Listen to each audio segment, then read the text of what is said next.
Hi everyone, welcome back to Diksha's education hub. World map की हमने series शुरू कर रखी है। तो आज हम देखेंगे अबाउट द साउथ अमेरिका। और साउथ अमेरिका की अगर बात करें तो पहले उसका फैक्चुअल डाटा देखेंगे।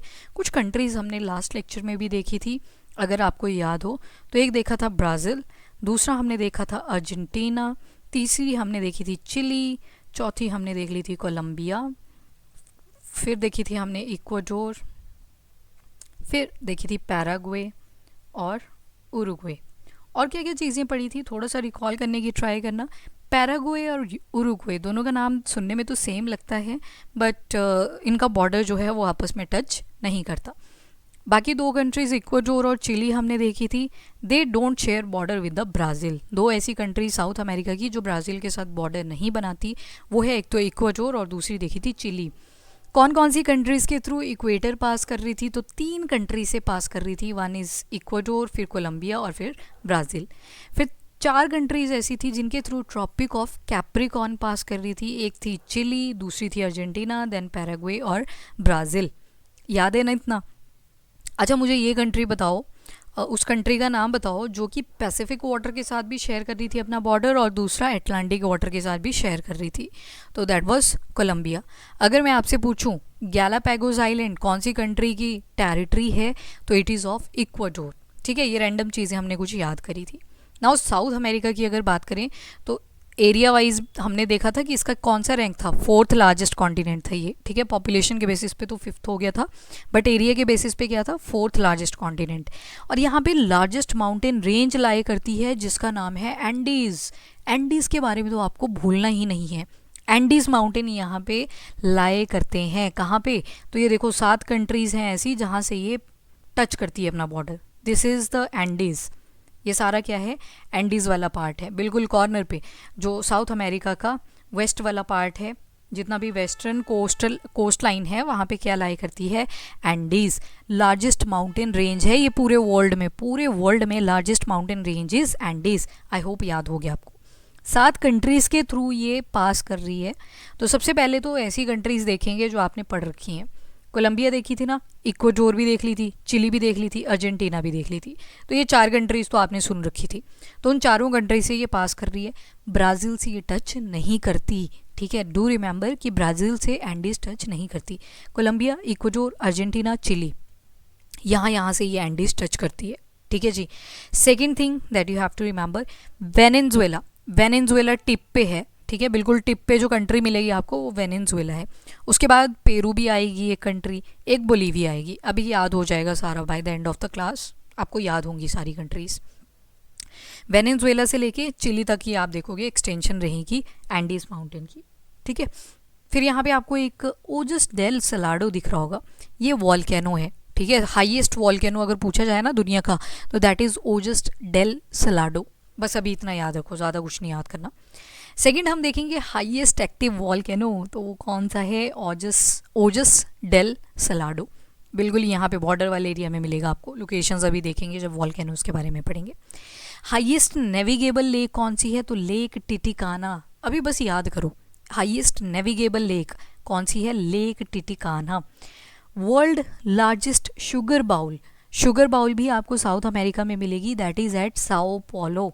साओ पोलो जो है वो यहाँ जैसे लाए करता है, Sao Paulo just above the tropic of Capricorn के ऊपर बसा हुआ शहर, दैट इज साओ पोलो। कहाँ पे है, ब्राज़ील के अंदर है। ठीक है, शुगर बाउल बोलते हैं, शुगर की प्रोडक्शन काफ़ी होती है यहाँ पे, सो शुगर बाउल इसको बोलते हैं। ओके, नाउ टोटल कंट्रीज़ कितनी मिलेंगी आपको साउथ अमेरिका के अंदर, वो मिलेंगे 12।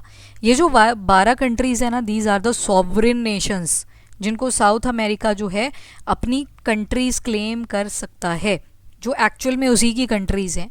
पर 3 ऐसी टेरिटरीज़ आपको मिलेंगी जो अटैच तो साउथ अमेरिका के साथ हैं, पर हक उसके ऊपर किसी और का है। फॉर एग्जांपल फ्रेंच गुयाना, ये देखो येलो कलर का आपको यहाँ पे कलर, ये देखो this is your French Guiana.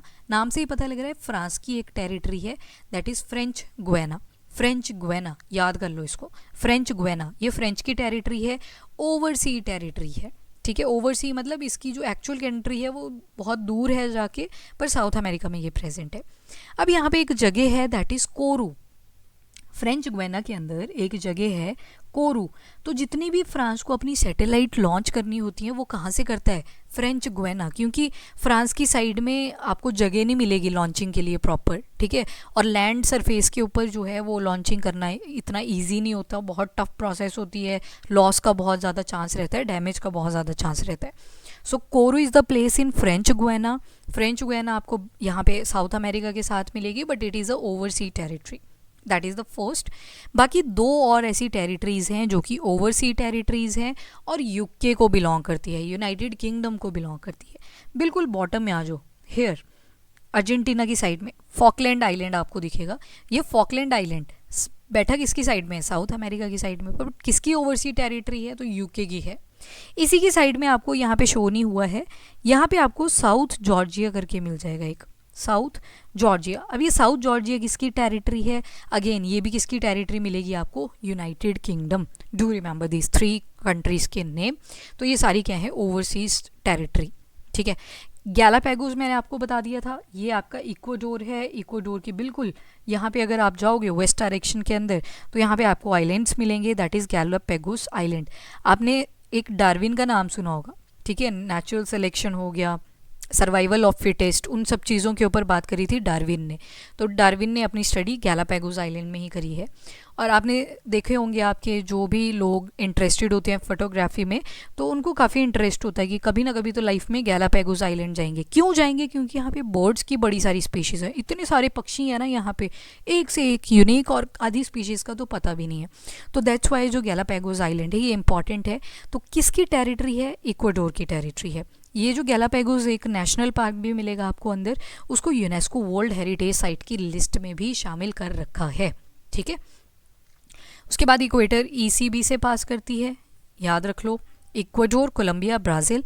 और ट्रॉपिक ऑफ कैप्रिकॉर्न किस किस से करती है, तो ये मैंने आपको मैप पे ही पढ़ा दिया था, चिली था, अर्जेंटीना था, पैराग्वे एंड ब्राज़ील, ठीक है, CAPB। चलो एनीवेज, फ्रेंच गुयाना का हमने एक लोकेशन देखा अभी, ये है आपका फ्रेंच गुयाना। फ्रेंच गुयाना में हमने देखा कि एक जगह है कोरू जहाँ पे सैटेलाइट लॉन्चिंग होती है, ठीक है। फिर ब्राज़ील आ जाओ, अब ये जो येलो वाला पार्ट दिखेगा आपको दैट इज़ ब्राज़ील। और ब्राज़ील में एक जगह है कराजस, इंपॉर्टेंट जगह है इसलिए बस याद रखना है, और टूरिज़्म पर्पस से भी इम्पॉर्टेंट है। एक रियो डी जेनेरियो, अर्थ समिट के बारे में आपने सुना होगा, रियो डी जेनेरियो में ही हुआ था। ये है आपका रियो डी जेनेरियो, अर्थ समिट के बारे में आप सुनते रहते हो, तो यहीं पे हुआ था वो, ठीक है। तो रियो डी जेनेरियो, तो इसके बारे में पता होना चाहिए, ब्राज़ील के अंदर ही है। फिर उसके बाद आता है सेंटोस। सेंटोस आ जाता है यहाँ पे, ठीक है, सेंटोस इस रीजन में आएगा। सेंटोस यहाँ से ना जितनी भी कॉफ़ी बन के आती है यहाँ से उसका एक्सपोर्ट किया जाता है, सेंटोस से। बनती कहाँ पे है फिर, तो साओ पोलो के अंदर बनती है। होता क्या है ना, देखो ये अगर मैं थोड़ा सा बड़ा सा मैप बना दूँ इस तरह से, साओ पोलो जो है ना वो थोड़ा सा अंदर है, यानी कि पूरा कोस्ट लाइन पे नहीं मिलेगा, जबकि जो सेंटोस है ना वो बिल्कुल कोस्ट लाइन पे अटैच है। तो यहाँ पे आपको बंदरगाह मिल जाएगी। तो जितनी भी कॉफ़ी साओ पोलो के अंदर बनेगी ना, फजेंडा कॉफ़ी रीजन है वहाँ पे, तो जितनी भी कॉफ़ी यहाँ पे बनेगी ना वो लाई जाएगी सेंटोस में, और सेंटोस से क्या कर दी जाएगी, और कंट्रीज़ के अंदर एक्सपोर्ट कर दी जाएगी, ठीक है। क्योंकि साओ पोलो थोड़ा सा अंदर प्रेजेंट है, और किसके ऊपर प्रेजेंट था, ये ट्रॉपिक ऑफ कैप्रिकॉर्न के ऊपर प्रेजेंट था, ये भी याद रखना। तो ये कुछ इंपॉर्टेंट चीज़ें थी जो कि ब्राज़ील से रिलेटेड आपको पता होनी चाहिए। बाकी ब्राज़ील की कैपिटल आपको क्या मिलेगी, ब्रासीलिया, ठीक है, ब्राज़ील की कैपिटल इज़ ब्रासीलिया। उसके बाद चलो नेक्स्ट कंट्री देखते हैं, वेनेजुएला। अब देखो फ्रेंच गुयाना आपने देख ली, सूरीनाम की कुछ खास इंपॉर्टेंस है नहीं तो ज़्यादा फोकस नहीं करेंगे। सूरीनाम से आगे गए तो there is a place that is Guana. Guana लिखा है, कोई आगे नाम नहीं लिखा है, और ठीक है, दिस इज़ गुआना। गुआना के साइड में वी शेप की एक कंट्री मिलेगी आपको, that is Venezuela. V shape की कंट्री इज़ वेनेजुएला। वेनेजुएला की कैपिटल आपको मिल जाएगी कैराकस, अगर याद करनी होगी तो कैपिटल इज़ कैराकस। गुआना की जॉर्ज टाउन है, तो चलो उसकी इतनी इंपॉर्टेंट नहीं है। यहाँ पे आप क्या याद रख सकते हो, एक बहुत रिसेंट कॉन्फ्लिक्ट हो रखा था बिटवीन वेनेजुएला एंड गुआना। क्या कॉन्फ्लिक्ट था, गुआना की टेरिटरी में एक जगह है दैट इज़ एसेक्यूबो, एसेक्यूबो, और यहाँ पे ना बड़ा ज़्यादा क्रूड ऑयल प्रेजेंट है, 8 बिलियन बैरल टन्स का, ठीक है, 8 बिलियन बैरल टन्स का, बड़ा ज़्यादा यहाँ पे क्रूड ऑयल प्रेजेंट है। तो वेनेजुएला क्लेम कर रहा था कि ये जो ऐसे क्यूबो है ये मुझे बिलोंग करता है, जबकि ये है किसकी टेरिटरी में, तो गुआना की टेरिटरी में है। तो एक कॉन्फ्लिक्ट था जो कि न्यूज़ आर्टिकल के अंदर था, और ऐसे ही न्यूज़ आर्टिकल्स में आपको जगहें देखनी होती हैं और आपको उनके बारे में पता होना चाहिए। दैट्स वाई मैंने यहाँ पे एग्जाम्पल के लिए ऐसे क्यूबो को आपको दे दिया एक। तो 2023 के आसपास था, वैसे तो क्लेम तो बहुत पहले से है पर बहुत ज़्यादा इंक्रीज़ कर गया था 2023 के अंदर।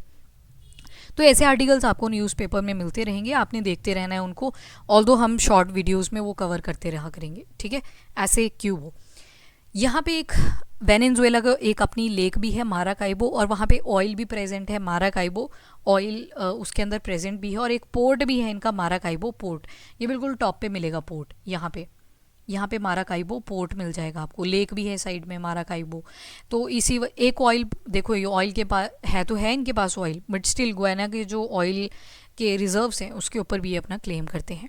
उसके बाद 3 ऐसी कंट्रीज़ जो कि लिथियम ट्रायंगल बनाती है, ABCD याद है ना, तो ABC ये बनाती हैं lithium triangle. A for Argentina, B for Bolivia, C for Chile. मुझे ये बताओ, एंडीज़ क्या बोलीविया से टच करती है? सोचो सोचो फटाफट से। तो यस, बोलीविया के साथ एंडीज़ टच करती है। नाउ बोलीविया भी याद होगी ना। वेनेजुएला के साथ क्या एंडीज़ टच करती है? तो यस, टच करती है वेनेजुएला के साथ भी। तो लो जी, सारी कंट्रीज़ आपको याद होगी, अभी पेरू भी याद कर लेंगे। डन। तो अभी बोलीविया की अगर आपको कैपिटल्स देखनी हो तो 2 कैपिटल्स हैं, वन इज़ लापाज, दूसरी है सुक्रे। इनकी इंपॉर्टेंस आगे आएगी। बोलीविया की 2 कैपिटल्स हैं, लापाज एंड सुक्रे। अभी बस इतना याद रखो, अभी बताती हूँ उनकी इंपॉर्टेंस क्या क्या है। Lithium triangle done. तो बोलीविया क्या लिथियम ट्रायंगल का पार्ट है? तो यस है। बोलीविया की जगह पे ब्राज़ील भी लिखा हुआ हो सकता है क्वेश्चन के अंदर, पर answer is Bolivia. Highest capital अगर पूछी जाए ना दुनिया की तो वो लापाज है, बोलीविया की कैपिटल लापाज। और सुक्रे जो है इनकी एडमिनिस्ट्रेटिव कैपिटल है, जो काम धाम चलता है, ऑफिशियल चीज़ें चलती हैं, दैट इज़ एट सुक्रे। तो लोकेशन देख लिया आपने, ये था आपका लापाज और ये था Sukre. Highest capital is La Paz, administrative capital of Bolivia is Sukre, ठीक है। उसके बाद पेरू देखो, पेरू की कैपिटल आ जाती है लिमा, और जो लीमा है ये भी न्यूज़ में बना रहता है, क्लाइमेट चेंज से रिलेटेड मीटिंग्स कभी कभी यहाँ पे भी हो जाती हैं। अब P for Peru, P for phosphate, यहाँ पे भी बड़े सारे बर्ड्स मिलेंगे आपको पेरू वाले एरिया में, बड़े सारे माइग्रेटरी स्पीशीज़ यहाँ पे भी मिलते हैं। और अब यूरिक एसिड वो एक्सक्रीट करते हैं, जैसे ह्यूमन बीइंग्स यूरिया एक्सक्रीट करते हैं ना, बर्ड्स वगैरह जो होते हैं ये यूरिक एसिड एक्सक्रीट करते हैं। यूरिक एसिड याद रखना, वो जो बिल्ट होती है ना, that is uric acid basically. तो उसमें 2 चीज़ें प्रेजेंट होती हैं, एक होता है फॉस्फेट, दूसरा होता है नाइट्रेट। अब फॉस्फेट और नाइट्रेट की डिमांड तो सॉइल में भी होती है, तो यहाँ पे फर्टिलाइज़र भी बनते रहते हैं, और फॉस्फेट और नाइट्रेट रिच कंट्री है पेरू, ठीक है, जिसकी कैपिटल क्या है? लीमा। उसके बाद नेक्स्ट कंट्री देखेंगे चिली। मुझे ये बताओ पहले तो, ट्रॉपिक ऑफ कैप्रिकॉर्न क्या चिली से पास करती है? ट्रॉपिक ऑफ कैप्रिकॉर्न, कैप्रिकॉर्न की जगह पे कैंसर भी हो सकता है लिखा हुआ, वो गलत हो जाएगा, पर अगर कैप्रिकॉर्न बोला है तो यस, चिली के थ्रू कैप्रिकॉर्न पास करती है। मुझे ये बताओ, एंडीज क्या चिली को टच करती है? तो यस इट डू, ठीक है। पेरू क्या एंडीज को टच करती थी? तो यस करती है, ठीक, थी नहीं बोलेंगे, है, तो ये भी करती है। तो that's how you can remember the 7 countries जो कि एंडीज को टच कर रही हैं। नाउ चिली की बात करते हैं। चिली की capital is Santiago is the capital of Chile. और यहाँ पे एक ड्राइएस्ट एरिया मिलेगा आपको। ड्राइएस्ट एरिया की बात करी मैंने, डेजर्ट नहीं बोला अभी, एरिया जहाँ पे लोग भी रह रहे हैं आसपास, तो वो है अरिका। अरिका कहाँ पे मिलेगा आपको? चिली के अंदर मिलेगा, यहाँ पे जैसे लाई करता है ये areca.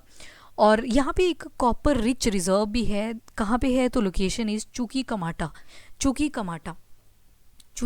C for Chuquicamata and C for copper. तो कॉपर रिच है और सी फॉर चिली, तो सी का क्यूब बन गया ये, ठीक है। C for Chile, C for Chuquicamata, C for copper. Copper के रिजर्व भी आपको चिली में मिलेंगे। क्या चिली लिथियम ट्रायंगल का पार्ट था? तो यस था, तो यहाँ पे देखो लिथियम भी मिल रहा है। उसके बाद अब हमें स्टार्ट करना है विद द डेजर्ट्स। उसके अलावा देखो ब्राज़ील हमने देख लिया, फ्रेंच गुआना हमने देख लिया, सूरीनाम देख लिया। सूरीनाम की कुछ खास इंपॉर्टेंस नहीं है। पाराम रीबो इसकी कैपिटल है। Georgetown is the capital of Guyana. Venezuela आपने देख लिया, Caracas is the capital of Venezuela. Colombia की भी देख लो, बोगोटा करके कैपिटल है। BC से याद रख लेना, बोगोटा एंड कोलंबिया, ठीक है। इक्वाडोर की capital is Quito. Quito is the capital of Ecuador. उसके बाद पेरू की कैपिटल हमने देखी, that is Lima. And Bolivia की दो कैपिटल्स हमने देख ली, लापाज और सुक्रे। लापाज हाईएस्ट कैपिटल थी, सुक्रे एडमिनिस्ट्रेटिव कैपिटल थी। पैराग्वे की याद रहती है तो ठीक है, असंशियोन है, अगर न्यूज़पेपर में आएगा तो फिर कैपिटल भी याद रखनी पड़ेगी। उरुग्वे की कैपिटल आ जाती है मॉन्टेविडियो। क्या आ जाती है? मॉन्टेविडियो। वीडियो बनाना यहाँ पे लोगों को बड़ा पसंद है, तो you can remember that is the Montevideo. Argentina की कैपिटल आ जाएगी ब्यूनोस आयरीज। इसकी याद रखना थोड़ा सा इंपॉर्टेंट हो जाता है अदर एग्जाम्स के पर्सपेक्टिव से, क्योंकि ब्रिक्स की वजह से न्यूज़ में था। तो बुइनोस आयरीज, ठीक है। Santiago is the capital of Chile. फटाफट से एक छोटा सा हम वो कर लेते हैं, क्विज सा कर लेते हैं। मुझे फटाफट से ये कंट्रीज़ के नाम बताओ जहाँ से इक्वेटर पास करती है। तो जल्दी जल्दी बताओ, ट्रिक याद है ना, ECB, इक्वाडोर, कोलंबिया और ब्राज़ील। मुझे वो कंट्रीज़ के नाम बताओ जहाँ से ट्रॉपिक ऑफ कैप्रिकॉर्न पास कर रही है। तो हमने 4 कंट्रीज़ देखी थी, CAPB मैंने तो ऐसे याद रखा हुआ है, बट ऐसे याद कर लो चाहे से। चिली, अर्जेंटीना और P फॉर पैराग्वे, और पेरू भी लिखा हो सकता है, तो देखो यहाँ पे गलत हो सकती हैं चीज़ें। तो पैराग्वे और finally there is a Brazil. Tropic of Capricorn done. अब मुझे बताओ, आपने देखा कि एंडीज़ से पास करती, एंडीज़ कितनी कंट्रीज़ को टच करता है? 7 कंट्रीज़ को। हो जाओ शुरू टॉप से बिल्कुल। यहाँ पे वेनेजुएला था, यहाँ पे कोलंबिया था, नीचे इक्वाडोर था, फिर पेरू था, पेरू की साइड में बोलीविया था, नीचे हमने देखा अर्जेंटीना आ गया, फिर नीचे चिली भी आ गया। तो ये 7 कंट्रीज़ थी जो कि टच करती हैं एंडीज़ माउंटेन के साथ। लार्जेस्ट माउंटेन रेंज अगर पूछी जाए तो वो एंडीज़ ही है। उसके बाद पेरू हमने देखा कि फॉस्फेट रिच है, नाइट्रेट रिच है। और चिली हमने देखा इसमें एक ड्राइएस्ट एरिया मिलेगा आपको, अरिका करके। Driest area of the Chile is Arica. और एक चुकी कमाटा रीजन देखा जहाँ पे क्या मिलेंगे? कॉपर के रिजर्व मिलेंगे। मुझे जल्दी से बताओ कौन कौन सी कंट्रीज़ थी? 3 कंट्रीज़ थी जो कि लिथियम ट्रायंगल बनाती हैं। तो ट्रिक बताई थी मैंने आपको, ABC। A for Argentina, B for Bolivia, C for Chile. उसके बाद मुझे ये बताओ, गैलापागोस जो आइलैंड है वो कौन सी कंट्री की टेरिटरी है? तो इक्वाडोर की। इक्वाडोर की कैपिटल क्या है? क्विटो है। पेरू की कैपिटल क्या है? लीमा है। चिली की क्या थी? सैंटियागो थी। ठीक है, चलो जी, ये याद हो जाना चाहिए। अर्जेंटीना की अजीब सी है, ब्यूनोस आयरिस, तो याद रख लेना इसको, ब्यूनोस आयरिस। अब देखेंगे हम रेगिस्तान of south America. South America में जितने भी इंपॉर्टेंट डेजर्ट्स हैं उनके बारे में हम देखेंगे। गूगल अर्थ पे भी मैं दिखाती हूँ आपको, सर्च करके करना पड़ेगा। तो पहले हम स्ट्रैटेजिकली देख लेते हैं चीज़ों को। सबसे पहले आते हैं अटाकामा डेजर्ट। अटाकामा डेजर्ट आपको मिलेगा चिली में, ठीक है। चिली में क्या मिलेगा आपको? Atacama desert. तो चिली की कैपिटल वो सैंटियागो, चूँकि कमाटा कॉपर रिजर्व और लिथियम ट्रायंगल का भी पार्ट है। चिली की साइड से ना यहाँ पे एक कोल्ड करंट जाता है, ठीक है। कोल्ड करंट, ओशन करंट्स जब पढ़ेंगे ना तब डिटेल में आएगा, वहाँ पे हम पूरे मैकेनिज्म भी करेंगे। पर उससे पहले आपको कंट्रीज़ के नाम पता होने चाहिए और कंट्रीज़ में कौन कौन से डेजर्ट्स हैं, उनकी लोकेशन क्या है वो भी पता होनी चाहिए। तो एक यहाँ से ओशन करंट पास करता है जिसका नाम है Peruvian ocean current. Peruvian ocean current बोल लो, हम्बोल्ट ओशन करंट बोल लो। और 2 तरह के ओशन करंट होते हैं, एक होते हैं कोल्ड, एक होते हैं वार्म। और ये जो पेरूवियन या फिर हम्बोल्ट ओशन करंट है ना, ये कोल्ड करंट है। मुझे ये बताओ, कोल्ड पानी की इवेपोरेशन होती है कि गर्म पानी की इवेपोरेशन होती है? इंडीड गर्म पानी की इवेपोरेशन होती है।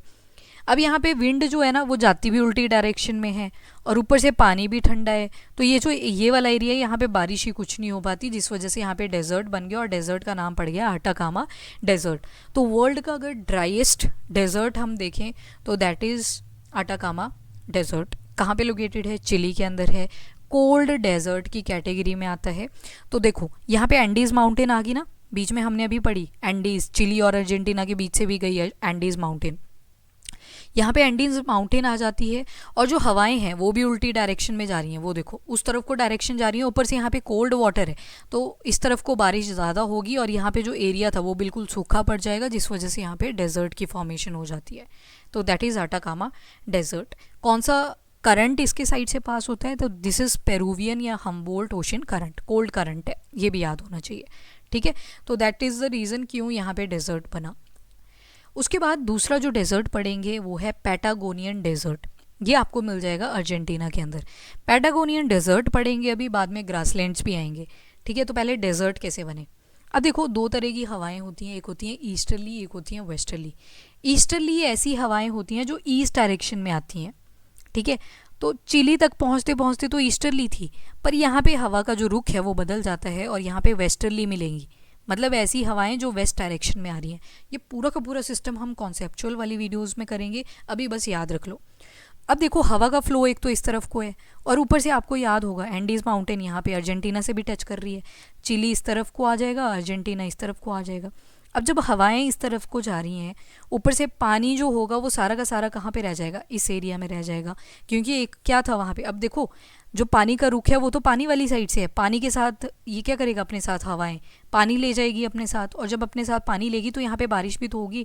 पर ये एंडीज माउंटेन है ही इतनी ऊंची कि सारी की सारी बारिश एक ही तरफ हो जाएगी, और जब सारी की सारी बारिश एक ही तरफ हो जाएगी, देन यू विल नोटिस आगे जाके कुछ नहीं बचेगा, रेन शेडो एरिया बन जाएगा, लीवर्ड एरिया बन जाएगा, और यहाँ पे एक डेजर्ट बन जाएगा जिसको बोलते हैं पैटागोनिया डेजर्ट। अब देखो, मैं गूगल अर्थ पे एक चीज़ दिखाती हूँ आपको इंटरेस्टिंग सी, वहाँ से आपको पूरी अंडरस्टैंडिंग बन जाएगी इसकी। ये देखो, साउथ अमेरिका चलते हैं, नोटिस करना चिली का कुछ ऊपर वाला जो हिस्सा है वो आपको सूखा दिखाई देगा, पर जो नीचे वाला एरिया दिख रहा है वो ग्रीन कलर का दिख रहा है। अब ऐसे कैसे हो सकता है, ये है हवाओं का रुख। जब चिली की हमने अटाकामा डेजर्ट की बात करी, वो आपको ऊपर वाले पार्ट में मिल रहा है, नॉर्थ वाले पार्ट में मिल रहा है, नीचे वाले पार्ट में आपको हरियाली दिख रही है। क्यों, नीचे बारिश हो रही है, तो ऊपर क्यों नहीं हुई, क्योंकि हवाओं का रुख वही ऊपर आ रही थी, ईस्टर्ली, ईस्ट वाली डायरेक्शन से हवाएं जा रही थी, और सारी की सारी बारिश किस तरफ हो जा रही थी, अर्जेंटीना वाली साइड। तो ऊपर का जो पैटागोनियन एरिया है वो आपको हरियाली वाला मिलेगा, जबकि नीचे वाला एरिया कैसा मिल रहा है, ये सूखा मिल रहा है। अब देखो, पहले चिली का केस देखो, चिली का जब केस देखेंगे तो ऊपर वाले एरिया में मिल रही है इसको ईस्टर्ली, हवाएं जो आ रही हैं ऊपर से ईस्टर्ली वाली आ रही हैं, सारी की सारी किस डायरेक्शन में जा रही हैं, फ्रॉम ईस्ट टू वेस्ट। तो यहाँ पे सूखा पड़ता जा रहा है, और ऊपर से यहाँ पे करंट भी कैसा था, कोल्ड, तो इवेपोरेशन भी नहीं हो रही, और इवेपोरेशन ही नहीं हो रही तो साइड वाले एरिया में बारिश भी नहीं हो रही, तो पूरा सूखा पड़ गया।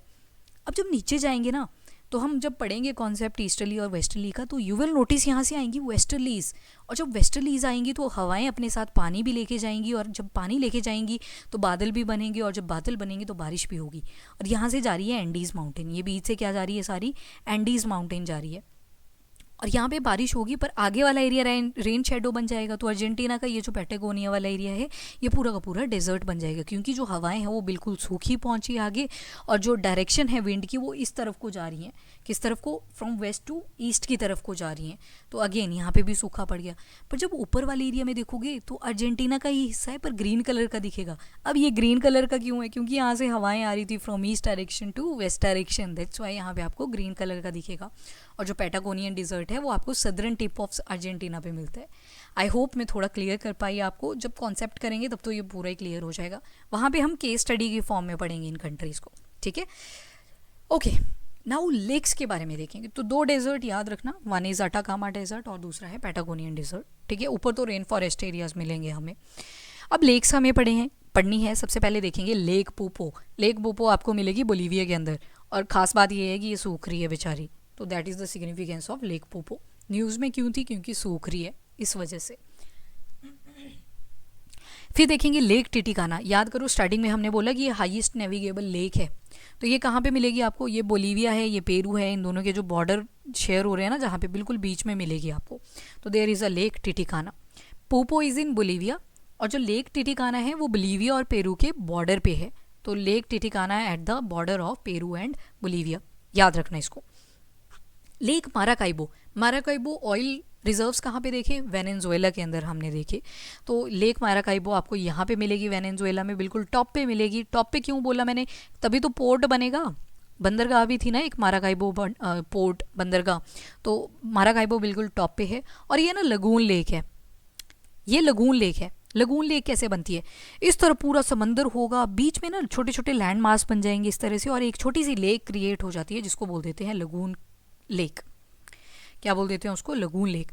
तो साइड में समंदर था, बीच में जस्ट बिकॉज थोड़े थोड़े लैंड मासेस बन गए और एक लेक भी डेवलप होगी, और टूरिज़्म यहाँ पे बहुत ज़्यादा मिलेगा आपको। जब भी लगून लेक्स बनती हैं वहाँ पे टूरिज़्म मिल जाता है आपको। ये देखो साइड में बैठने के लिए बनाए हुए हैं, छतरियाँ जैसी लगाई हुई हैं, ठीक है। तो लगून लेक्स कैसे बनती हैं, बड़ी वाटर बॉडी से कई बार बीच में लैंड मास बन जाता है थोड़ा सा, और जिससे थोड़ा सा पानी सेपरेट हो जाता है और लगून लेक जो होती हैं वो डेवलप हो जाती हैं। डन। अब आ जाओ जी वापस से लेक माराकाइबो पे। लार्जेस्ट लेक अगर देखोगे साउथ अमेरिका की तो that is the lake Maracaibo, ठीक है। उसके बाद एक और आपको लेक मिल जाती है, लेक पैटोस भी बोलते हैं या लगोआ डोस पैटोस भी बोलते हैं। ये आपको ब्राज़ील के अंदर मिलेगी और ये लार्जेस्ट लगून लेक है। ये भी लगून लेक भी मिलेगी आपको, तो मतलब समंदर की साइड में मिलेगी आपको, ठीक है। और ब्रैकिश वाटर है, इसमें 3 तरह का पानी होता है। एक होता है फ्रेश वाटर जिसमें सॉल्ट की कॉन्सेंट्रेशन बिल्कुल ही लो होती है, पार्ट्स पर ट्रिलियन में बहुत ही कम होती है फ्रेश वाटर के केस में। ब्रैकिश में बीच में लाई करती है, जैसे फ्रेश की होती है 0 to 5 ppt सॉल्ट की कॉन्सेंट्रेशन। जो ब्रैकिश वाटर होता है इसकी होती है 5 to 35 ppt, ठीक है। मतलब सॉल्ट की कंसेंट्रेशन ठीक ठाक होती है, और 35 से ऊपर जब चली जाती है तो उसको बोलते हैं सॉल्टी वाटर, वो बिल्कुल ही खारा पानी हो जाता है। तो 0 to 5 fresh water, 5 to 35 ppt तो इसको बोल देते हैं ब्रैकिश वाटर, और उससे ऊपर कॉन्सेंट्रेशन चली जाती है तो उसको बोल देते हैं सॉल्ट वाटर। तो ये जो लार्जेस्ट लगून लेक है ब्राज़ील की वो कौन सी है, लगोआ डोस पैटोस, ठीक है जी। उसके बाद अब देखेंगे माउंटेन्स। माउंटेन एक तो देख लिया आपने एंडीज़, एंडीज़ के साथ 7 कंट्रीज टच कर रही थी, वेनेजुएला से Colombia, Ecuador, Peru, Bolivia, Chile, Argentina, 7 countries done. I hope याद होगी, अभी तक बहुत बार पढ़ ली हमने। नाउ एक आपके पास आती है एकोनगुआ, एकोनगुआ, एकोनगुआ, 1 सेकेंड, ओके। एकोनगुआ, एकोनगुआ आपको मिलेगी अर्जेंटीना और चिली के बॉर्डर पे। यहाँ पे अर्जेंटीना और चिली के बॉर्डर पे आपको मिलती है एक माउंटेन, दैट इज़ द एकोनगुआ।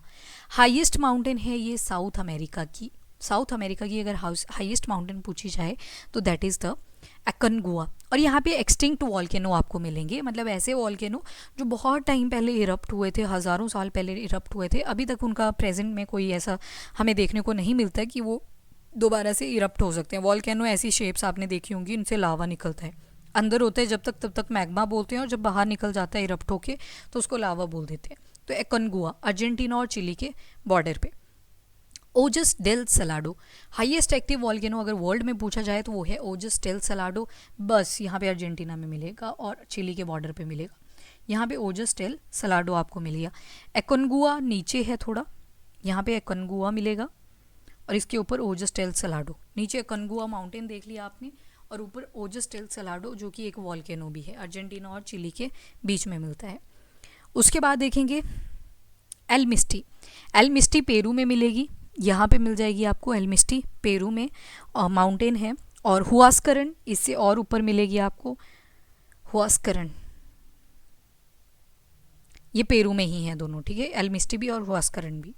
उसके बाद आती है कॉर्डिलेरा, कॉर्डिलेरा आपको ऊपर और ऊपर जाओ कोलंबिया में मिल जाएंगी। कॉर्डिलेरा की रेंजेस होती हैं, थोड़ी सी वेनेजुएला में भी एक्सटेंड कर जाती हैं। तो cordillera, C for cordillera, C for Colombia, ठीक है, थोड़ी बहुत वेनेजुएला में भी एक्सटेंड करती है।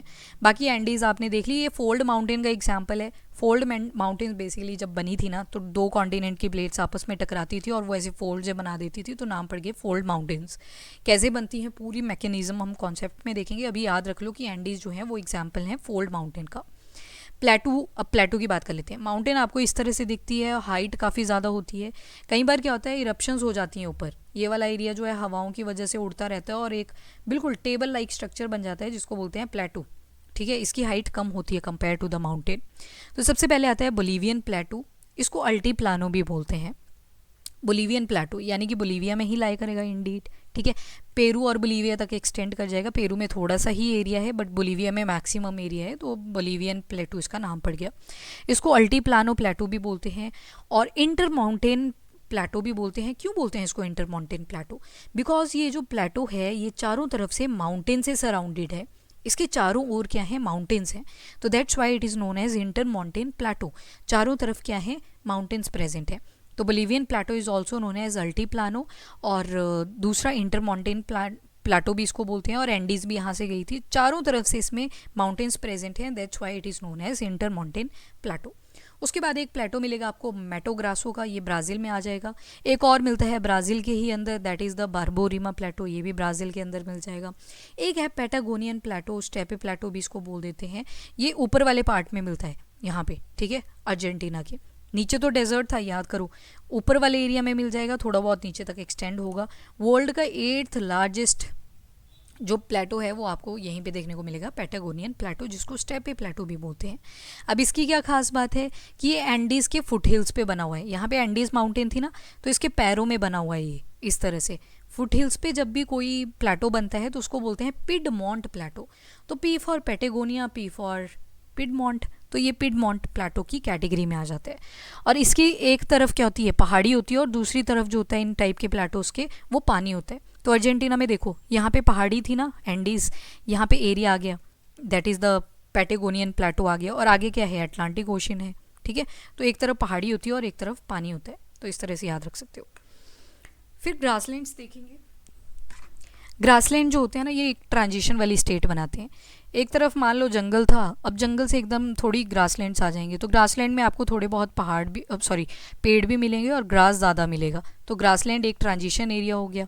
आगे आपको डेजर्ट मिल सकते हैं, डेजर्ट मतलब बिल्कुल जो है रेगिस्तान वाला एरिया मिल जाएगा। तो ग्रासलैंड जो होते हैं वो इकोटोन की तरह एक्ट करते हैं, ठीक है। तो ग्रासलैंड हो गए।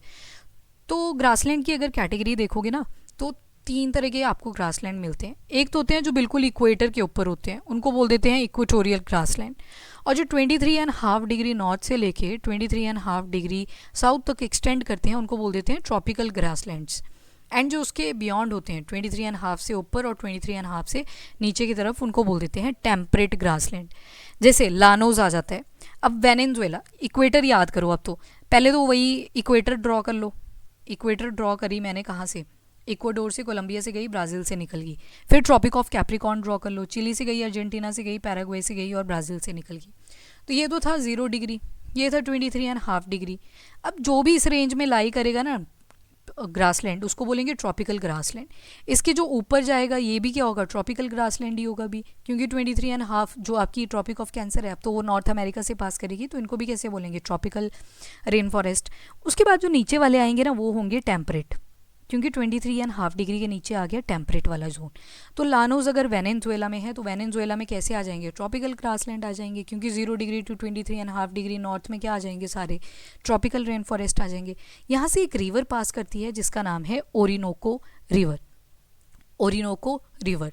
एंड एंजल वाटरफॉल जो है वो एक माउंटेन है, पहले तो देख लो, यहाँ पे एक माउंटेन मिलेगी आपको, that is Auyan Tepui mountain, Auyan Tepui mountain.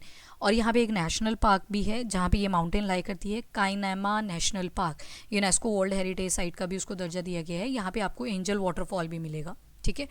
उसके बाद कटिंगा, सिराडो, कंपोज, ये नेक्स्ट वीडियो में करते हैं, काफ़ी ज़्यादा फैक्चुअल हो जाएगा अदरवाइज।